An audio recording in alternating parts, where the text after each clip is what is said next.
gérer avec une grosse joie.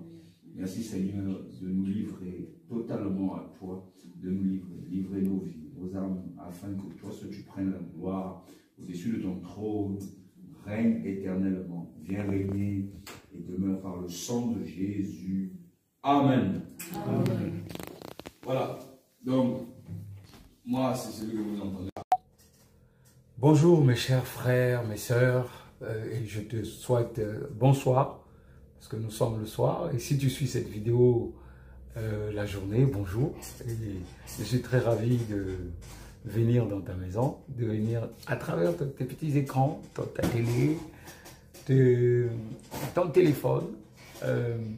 Je suis ton âme serviteur, Zanga Kevin, et je souhaiterais simplement te partager une pensée spirituelle.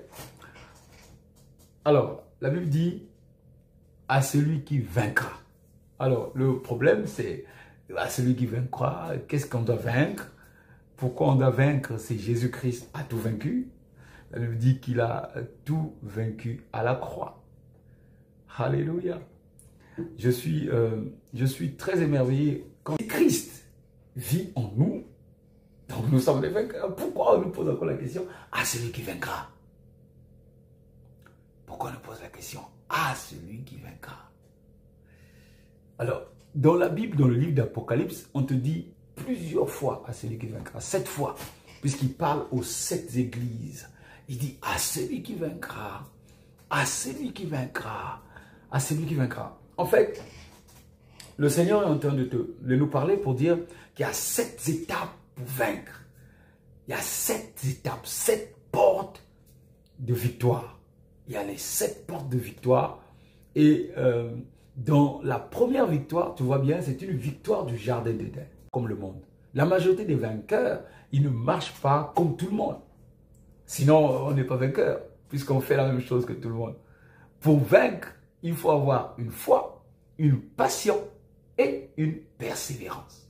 Tu fais les choses que les gens n'ont jamais vues, les gens n'ont jamais entendues, et les gens ne peuvent pas croire que tu vas y arriver.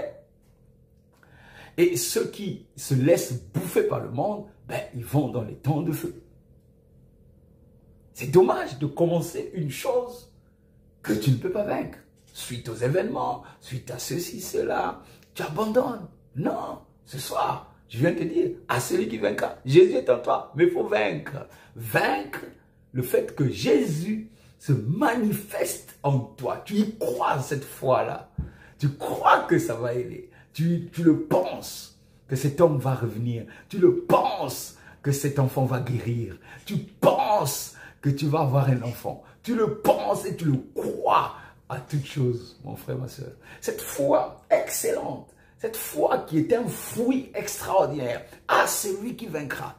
La question que je vais te poser cette année, est-ce que tu étais qualifié de jouer le match qui se joue aujourd'hui? Est-ce que tu avais gagné le championnat passé? Parce que tous ceux qui n'ont pas gagné le championnat passé ne peuvent pas jouer le match d'aujourd'hui. Nombreux passent. Vous voyez même des supporters dans les gradins font plus de commentaires que le joueur lui-même qui joue sur le terrain.